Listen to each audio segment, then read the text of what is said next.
I'd like to formally introduce Sabrina Dent, who's been in the industry for a lot longer than I've actually been born, I believe. Not to age you or anything. Yeah, the next talk is ages of technology. You can use this as a case study. But honestly, I couldn't think of anyone more appropriate to talk on this topic, as she's quite visibly spoken out against some of the largest conferences in Ireland and a lot of the data conventions and things like that. So I'd like to formally welcome Sabrina Dent to UCC NetTalk.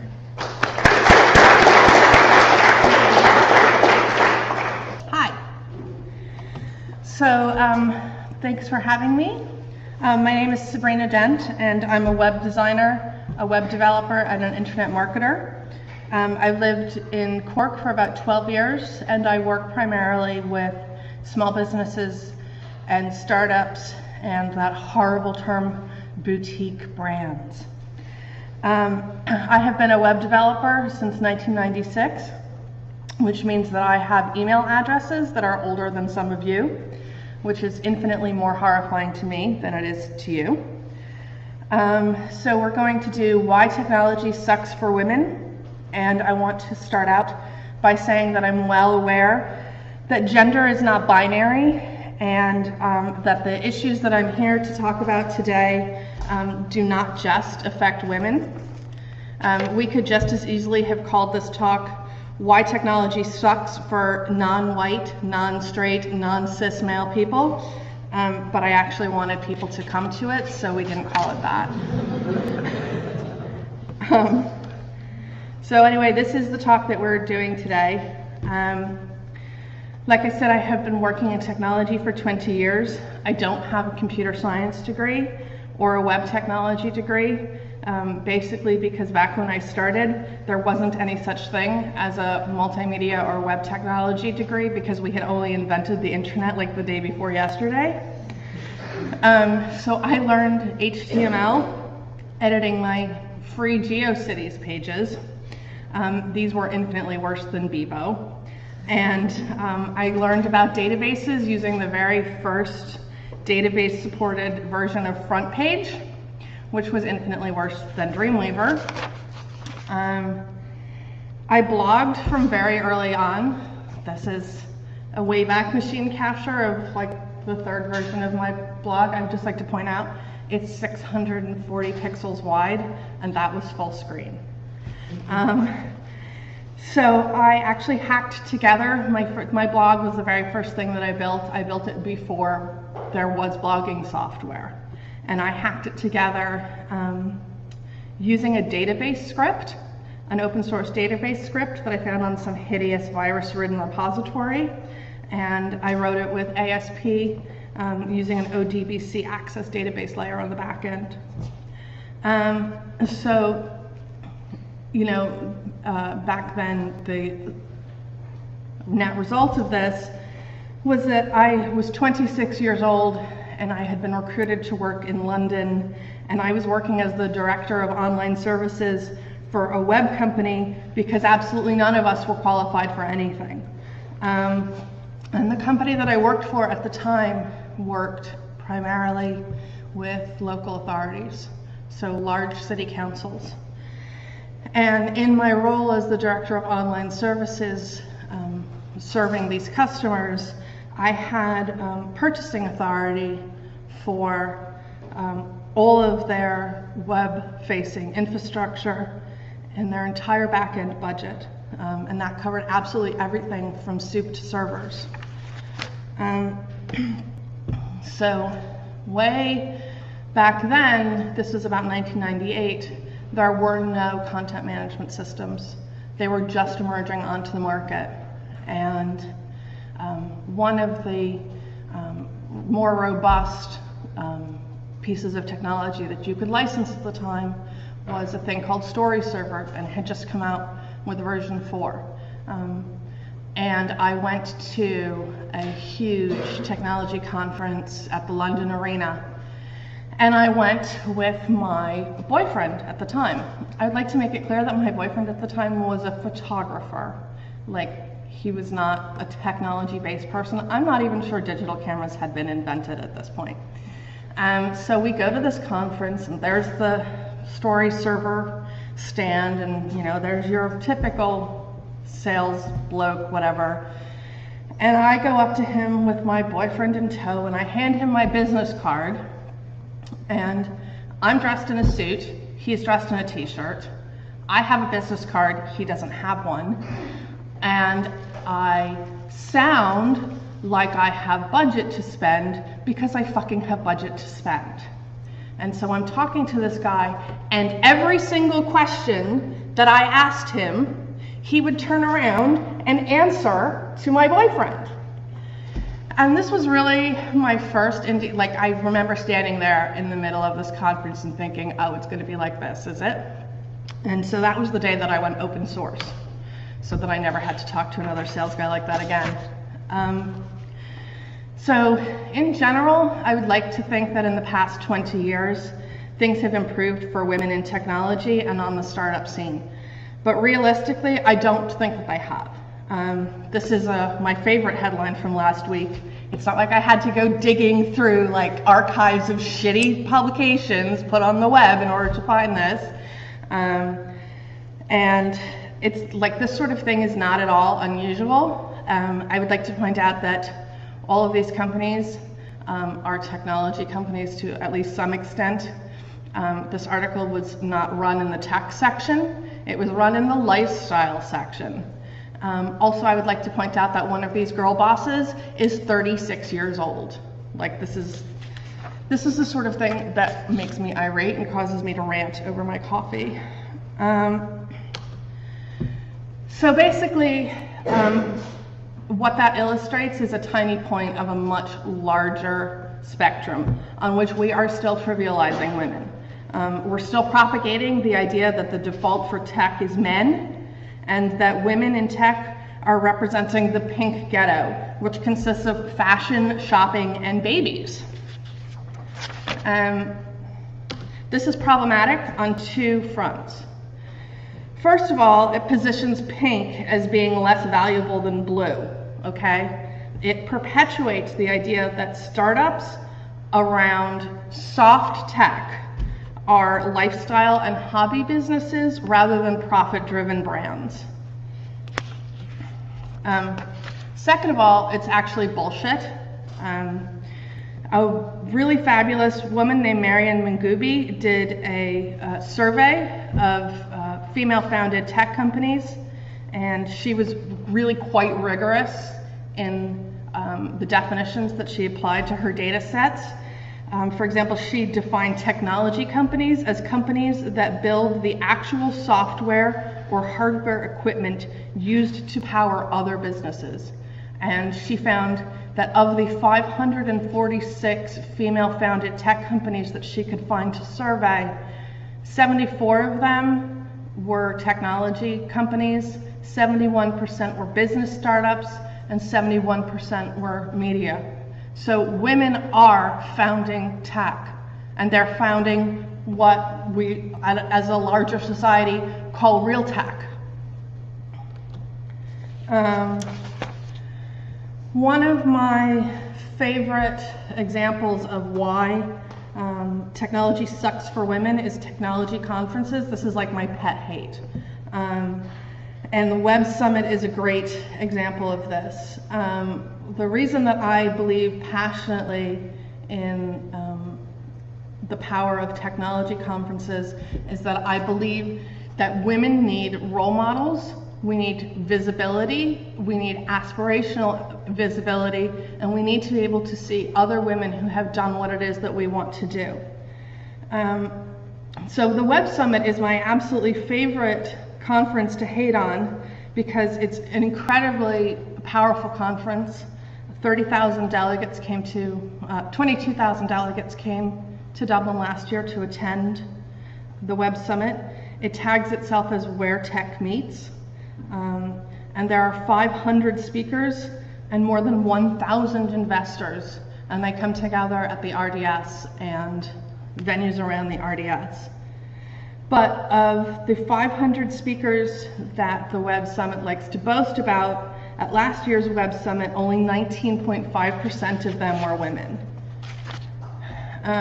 This is problematic, and it's not just women saying that it's problematic.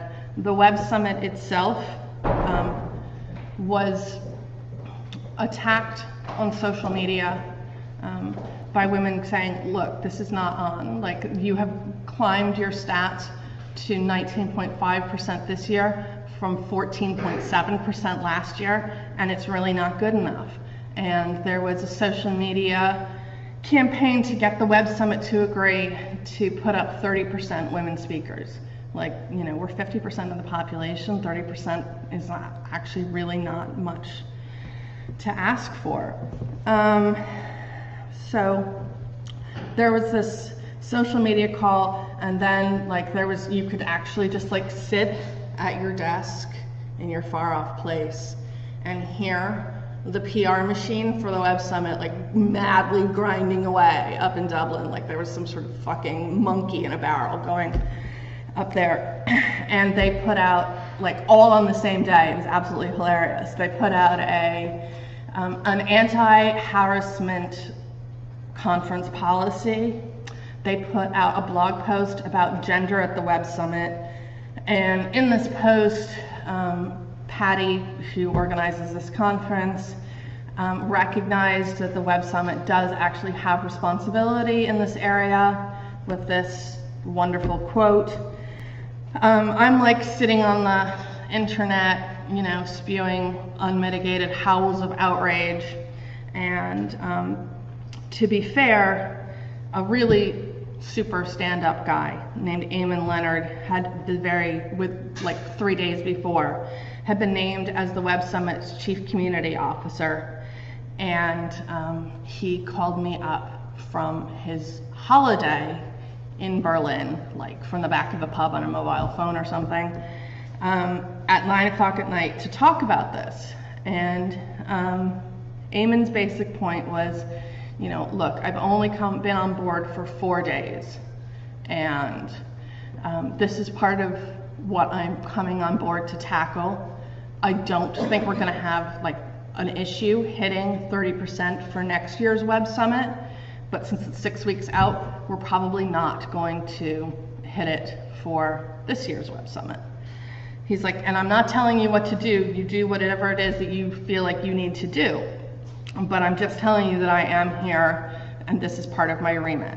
And I was like, okay, because I need you to understand that right now women in technology in Ireland are so pissed off about this that we are actually organizing a protest for the Web Summit, and we're about to launch a Go Fund It campaign. And what we're gonna do is rent a bus, a loudspeaker, a rocket launcher, and 500 tampons. And we're going to park the bus outside the door of the Web Summit and start launching tampons at you guys. And Eamon, what I need you to understand is, I'm not kidding, tampons are on sale this week at Tesco's. They're half price. How many people in this room have ever bought a box of tampons? Like, that shit is expensive. And so here's the deal. I will not lead this Go Fund It campaign, and we will table this on the basis that it will in fact get better. If it does not get better, you owe me 500 tampons. And Eamon was like, yeah, that's totally cool. I will personally buy you 500 tampons. And so we let it go and, you know, waited for time for this year's approaching summit, where we all assumed that things would get better. As part of the mad organ grinding PR mechanism going on in the background, the other thing that the Web Summit did was announce that they were releasing like 250,000 euros worth of tickets for free to women. These affectionately became known as the badge pass. And so women were like, you know, meeting each other in pubs and hallways and on the street and stuff and being like, oh, did you get your badge pass yet? No, I didn't get a badge pass. And it's like, oh, well, you know, I guess you don't rate a badge pass. So, oh, how we laughed. And it was either that day or the next day that they also announced a new speaker, Eva Longoria. You know, that well-known titan of technology. To be fair, I did not know this at the time. She does actually have a foundation that is dedicated to promoting education and entrepreneurship among Hispanic women. So she actually does have credentials to have addressed this conference. I'm not necessarily sure that like all my guy friends who were working at Dell were like, I can't wait to meet her because I really respect her as an entrepreneur. But anyway, that's be that as it may. Yeah, so all of these things, the threat of the bus, the badge pass, Eva Longoria, all turned up at once. And so, you know, the net total, the result of this outreach program was that Eva Longoria did not have to wait in a queue to use the toilet at Web Summit. Because despite the badge passes, only 15% of the conference attendees at last year's Web Summit were women. So I would just like to invite you to contemplate the numbers. Tickets for the Web Summit start at hundreds of pounds and go up to thousands of pounds. You could purchase tickets for this event that were 20,000 euros. I believe that's what the chairman's ticket cost.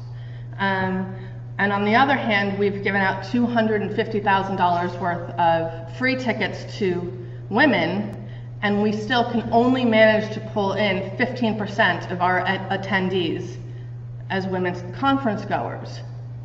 So, like, if I were running the Web Summit, I would be thinking, either there's something really wrong with my PR and outreach, or maybe there's something really wrong with my conference. I don't know.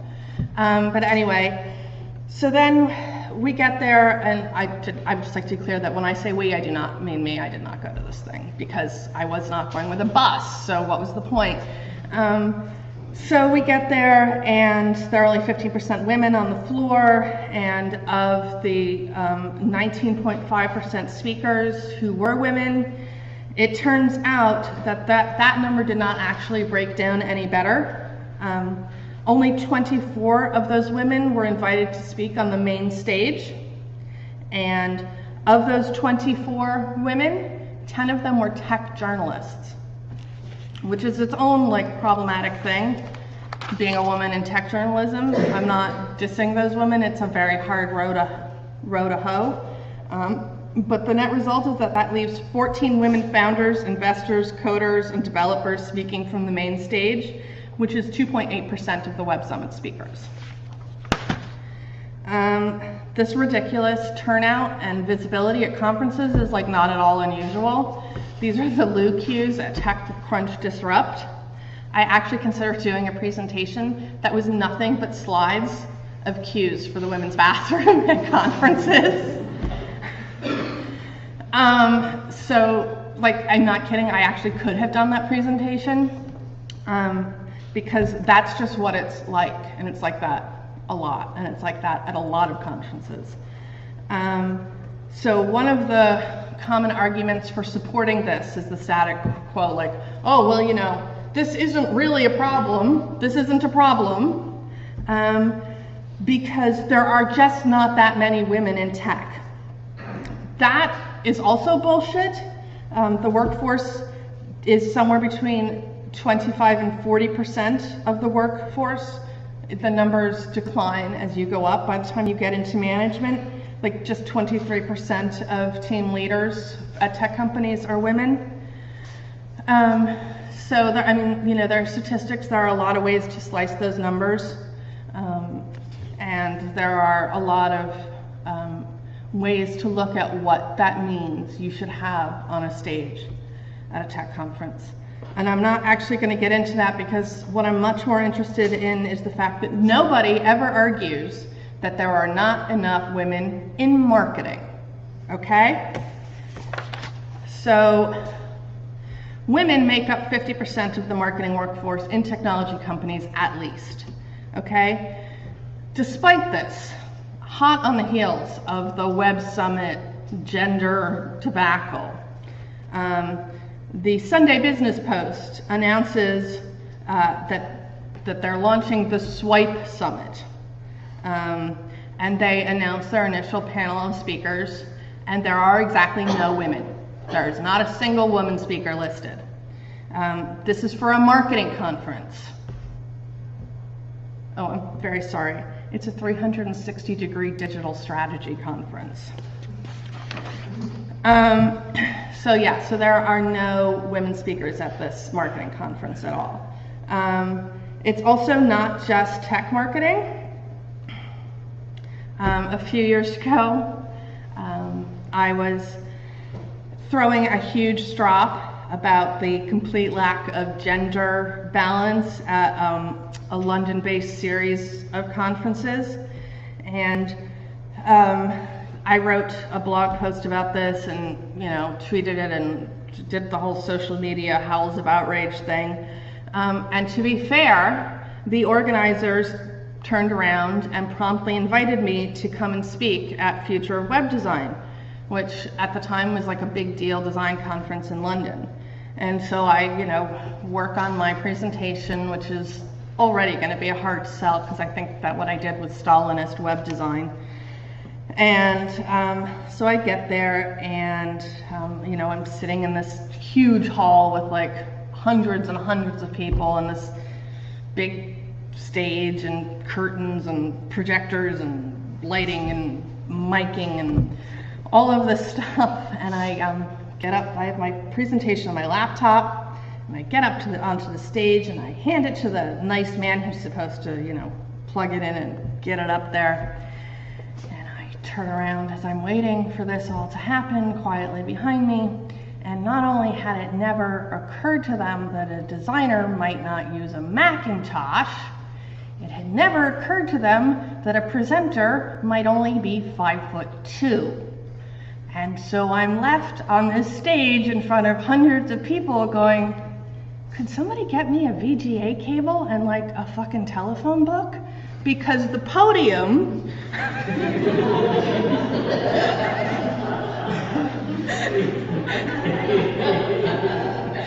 is like, I cannot even tell you how horrible it was. And they took like 10 minutes to sort this out because it was 400 Mac users and nobody had the correct cable for this thing. I think somebody had to go out and buy them. And then as I'm standing there on the stage with the guy, who by the way is like 6'3", there's me, there's him, they decided to pass the time by announcing that it was my birthday and having 400 people say happy birthday to me. It was like genuinely straight up one of the worst days of my life. Yeah. So anyway, check your podium height, people. Anyway, the point is that, you get this in hardcore tech conferences, you get this in marketing conferences, you get this in design conferences, you also get it in startup conferences. There have been plenty of startup conferences right here in Cork with a complete absence of women speakers and panelists. These conferences are also typically really special. Like recently, a bunch of women sat in a room at a startup conference with an all-male panel where one of the panelists was speaking and explained to the audience that parents were victims of Stockholm Syndrome, that their children were essentially holding them hostage to the home front. Like, yeah, okay. Unfortunately, that was not like the end of that guy's speaking career. He's still turning up at places, okay. So anyway, despite everything that the Web Summit had to say about how they bear responsibility in increasing numbers of speakers with visibility at their conferences, things have hugely improved this year. Last year we had 19.5% speakers, and this year we have 19.6% speakers who are women.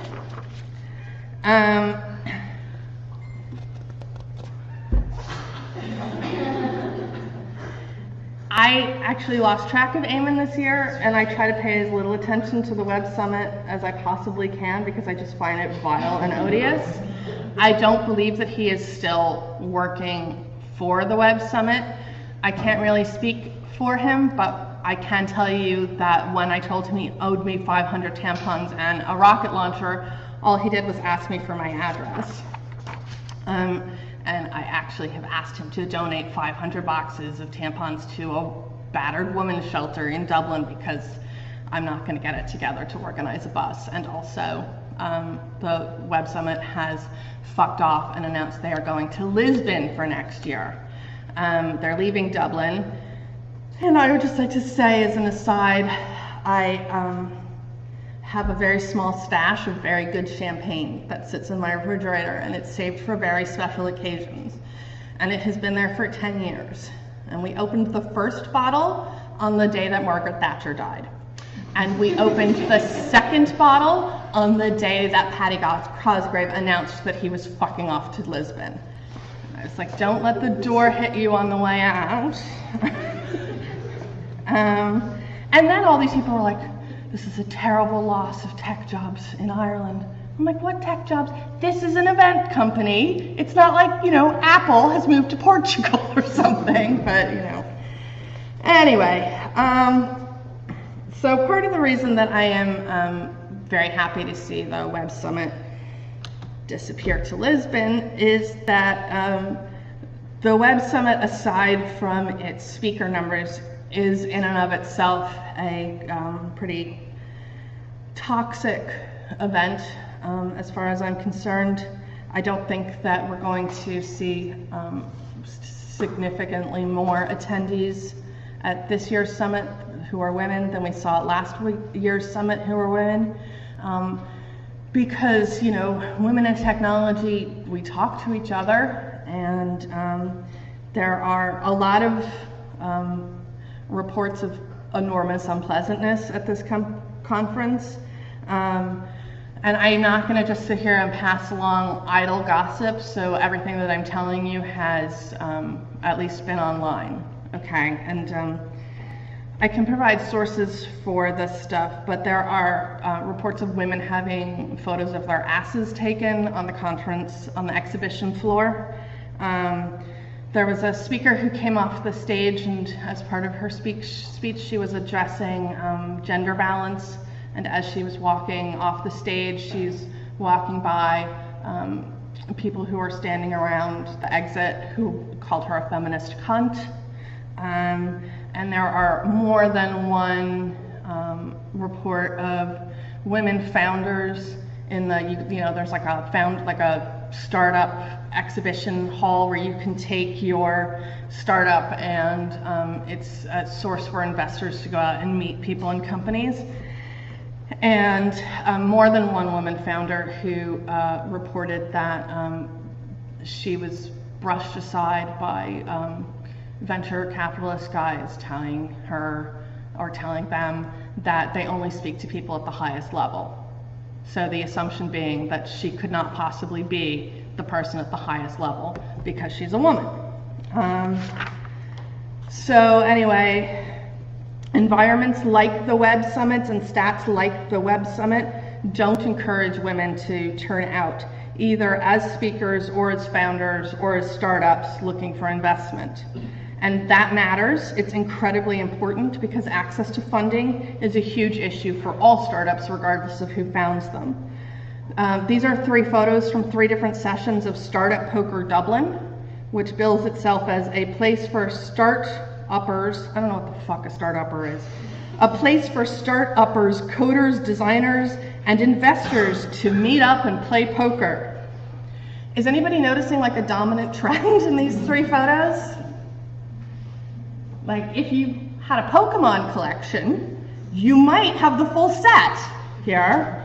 I think that there might be one woman. I think I saw one woman in one photo, but she was so far at the back I couldn't be sure she was a woman, and I don't like to make assumptions about people's genders, so I didn't use that photo. So the venture capital issue is a significant issue, and like those photos illustrate, it actually really genuinely straight up is bros funding bros. There are 92% of the senior investment teams at top tier venture capital firms are male, 92%, and 78% are white. Nearly a quarter of VC firms have all white male managers. And this is obviously problematic because when we look at what they fund, it is, again, bros funding bros. Only 4.3% of venture capitalists are women, and only 7% of venture capital goes to funding women-owned businesses. Like, guys, that statistic should make people sitting in this room actually feel sick. It makes me feel sick.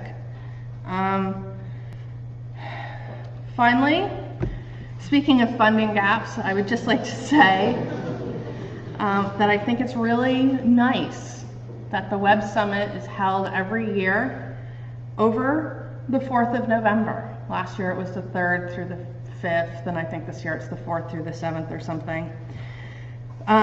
Because the 4th of November is the day of the year on which women begin working for free. For the 15.7% that's left in the calendar year, women work for free because we earn 15.7% less than our male co-workers for equal work.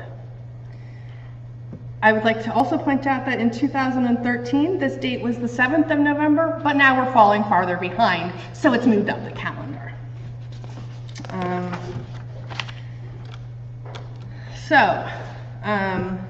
What can we do about this? Okay, so like I have to be honest with you, when Evan invited me, he was like, come and talk about women in technology, and I was like, okay. And then we didn't really talk about it except confirming the date, and then this thing went by on Twitter, and it was like, Sabrina Dent is coming to talk about women in technology, and I was like, okay, actually I was gonna just come and bitch about women in technology, like I wasn't really like gonna do a whole thing about you know, what's wrong with it and how we can fix it, because I kind of feel like I didn't cause this problem. Fixing it isn't really my job. So I'm going to focus on the things that I believe to be solvable problems. I believe in solvable problems. Like as the people sitting here in this room, there's a bunch of shit that's broken that we cannot fix. We cannot fix STEM education for young women in schools, okay? Like there's a huge amount being done there, and I'm really glad about that because I believe that to an extent this is a problem that's going to be solved generationally. But we sitting in this room can't fix that. We cannot fix the way girls are socialized and raised, and we can't fix the culture that girls are raised in, the media they're exposed to, or the workplace that they're thrust out into. And God knows I'm not in a position to fix venture capital. But one of the things that we can impact is technology conferences, and we can do it without getting angry, because if you're a woman, that's a completely useless exercise. Like there are a million studies that just tell you that what happens is that people read you as being hysterical. Thanks. So I feel like we can make an impact on technology conferences because we can basically just keep presenting the numbers over and over again and letting the numbers speak for themselves. Okay, we're just gonna skip this slide. All right, so if you're an event organizer, here's one of the things you can do. I wrote a blog post about this, okay? And so we're gonna go back and I'm gonna tell you a story about the fabulous effect of that blog post. But anyway, I made 5 points. I've added a 6th one just for you. So the first thing you can do if you're organizing an event is you can invite women. One of the things that tends to happen because of the way women are socialized, educated, and raised in the culture that we're raising our daughters in right now, is that women are less comfortable assuming authority than men are. Okay, that's just a sociological fact. So one of the results of this is that when there are open calls for speakers at conferences, women are vastly less likely to put themselves forward for these speaking gigs. And part of the reason for this can be seen in the job market. Like if you post a job opening, men who will look at that job opening and say, well, I'm not really qualified, but I'm going to apply anyway. And women say, I'm not qualified, I'm not applying. And so you can see this in calls for speakers as well, like women are much less likely to put themselves forward. So Ixnay on the general invitations for open calls for submissions, and then what I have found, like I have organized loads of conferences, and I've actually never had a problem getting women speakers, like hand to God, I've never had a problem getting women speakers. So my revolutionary idea is that you could contact women individually and invite them to come and speak at your conference. Like, I know this is a totally radical notion, but the miraculous result is that you actually end up with women speakers.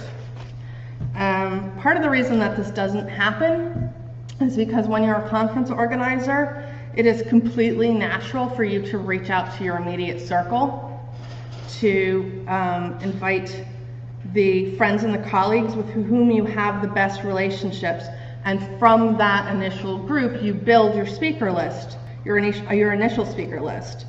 But it is also completely normal for that circle to be predominantly populated by people like you. So if you want people who are different than you, like maybe a different gender than you, to appear at your gig, then you need to widen your recruiting and stop just recruiting from, you know, your circle of predominantly white guys who look just like you. And the other key thing about this is that when people are like, gosh, okay, so I'm putting, like, I know 6 guys who will turn up, that's great, that makes my life a lot easier as a conference organizer. We're gonna need some diversity in our speakers, so let's go out and look at what every other conference has invited for women speakers, or speakers who might be Asian, or speakers who are maybe black, or, you know, like, Jesus, could we get somebody in a wheelchair? And then what happens is, because all of the speaker lists are built in exactly the same way, you end up with the same 10 women being invited to every conference. And they're like, well, you know, like, a lot of these are not paid, and there's only a limited number of them that you can do before it becomes your full-time unpaid career. And so, you know, you get a lot of these women going, no, I can't do it. And then you end up with conference organizers going, well, I don't know. We asked women. And it's like, dude, you asked the same 10 women that the 20 conference organizers before you also invited. So yeah, stop pulling your speakers from other conferences' speakers lists, because that's actually just making this problem worse.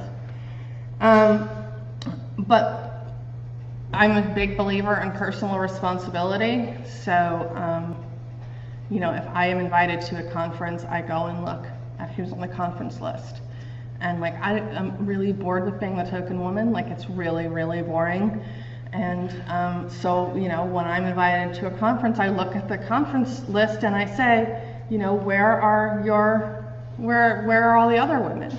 You know, I'm not like a special unicorn. There are like loads of me. And I genuinely believe that it is that men who are invited to speak at conferences, like, you're not disabled. You can look at a conference list as well as any woman can and notice that everybody who's up there looks exactly like you. Conferences don't happen without speakers. Speakers have clout. So speakers can actually turn around and say, hey, you know, I would love to come and do your conference, but can you let me know if you're planning to address the gender balance issue? Like, it's a question, you know, there's no reason that people can't ask it.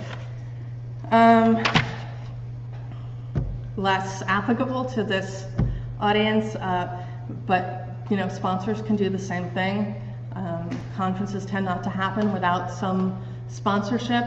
I would really love to see a company in Ireland that had a social responsibility ethical statement that applied to what they're willing to sponsor, and that does not have to be as narrow as gender. I think there's a lot of scope for ethical sponsorship.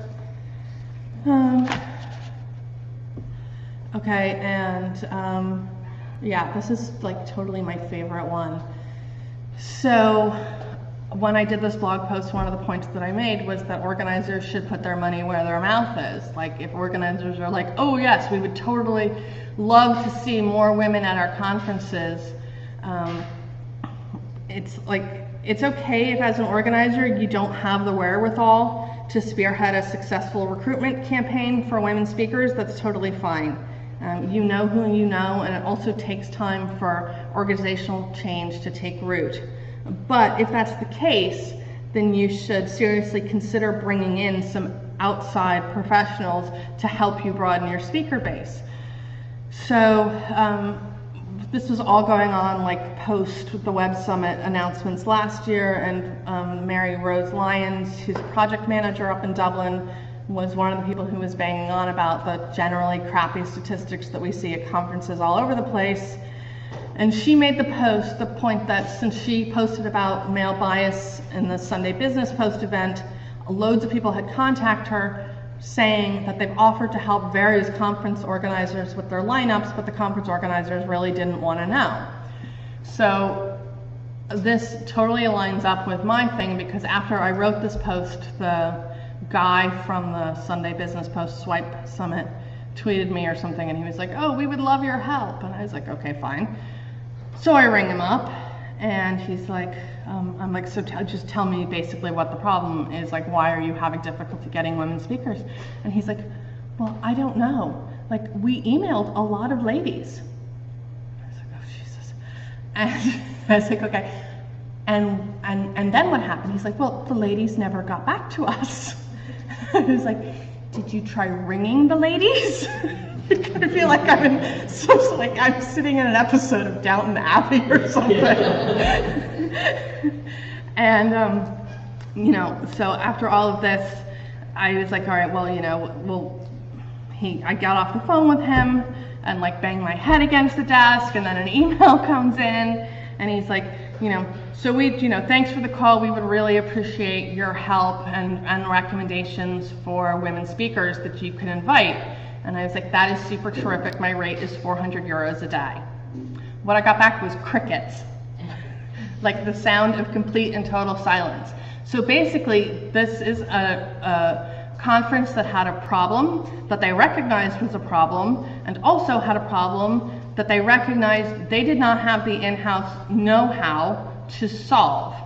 But at the same time, they're flogging tickets at 300 euros a go, and the statement that they are making by not taking me up on my offer is that it is literally not worth it to them to spend the cost of 1 1/3 ticket, 1 1/3 ticket, to get more women speakers on their podiums. I have no idea how that panned out, because like basically, you know, I did not follow that, because, you know, what can you do? So another thing that we can do as conference attendees is that we can question what we are buying. Like, there's nobody in this room who's not capable of sending an email. So, you know, when there's a conference or a campus event or, you know, a hackathon, hackathons are open invitation, so that's a little bit different. But when there's an event and you want to go to it, I don't care if you're being given free tickets or you're buying tickets or you're getting subsidized tickets. Events do not happen without bums on seats, and you have power in that situation. So there is no reason for anybody in this room not to feel comfortable emailing event organizers and saying, hey, I was going to put in for this free ticket, or hey, I'm thinking about buying tickets to your thing. But can you just tell me if you're planning to invite more women speakers? Because your gender balance sucks. So there's that. Right. And so the last thing that I really want to address is that one of the attributes that makes Ireland specifically so nurturing for startups and technology companies is that it's small, it's very interconnected, and it's extremely flat.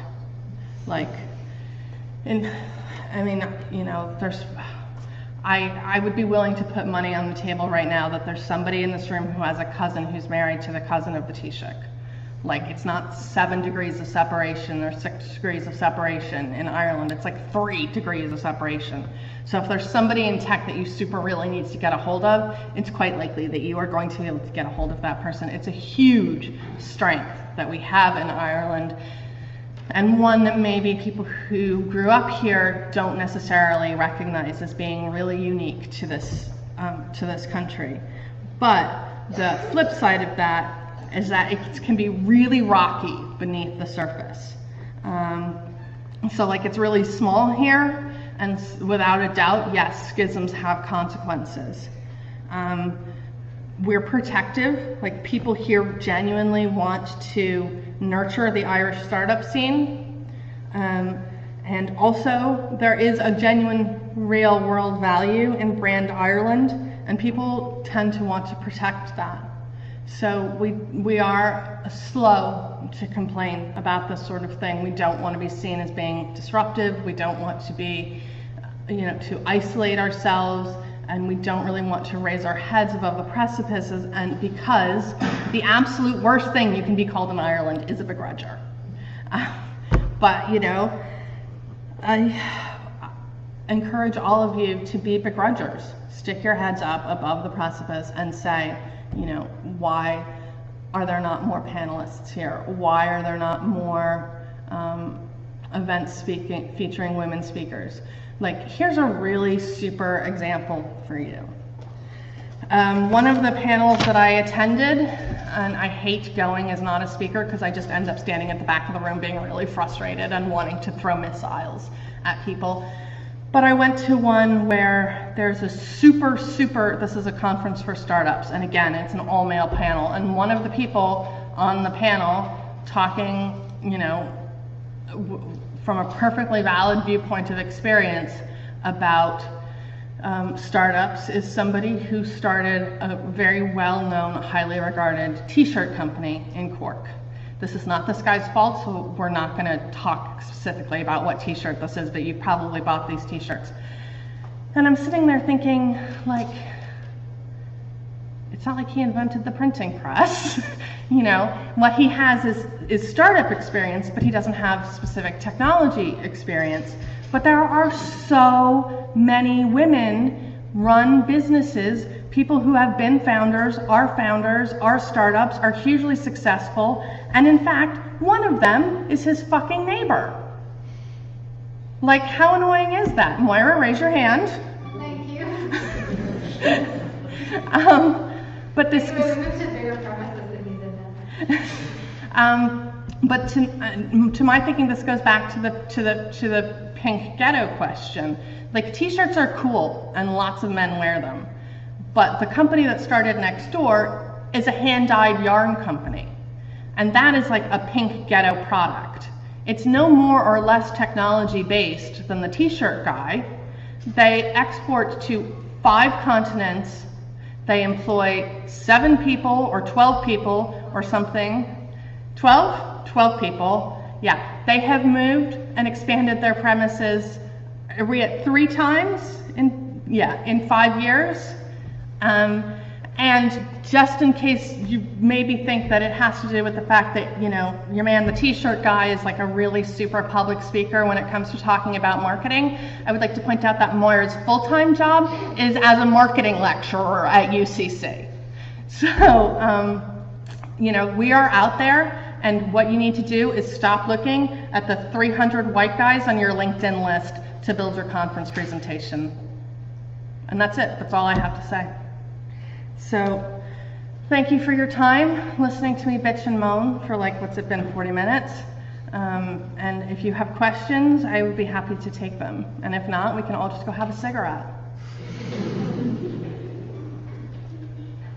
I'm fine with just the cigarette thing. I just want to make that really clear.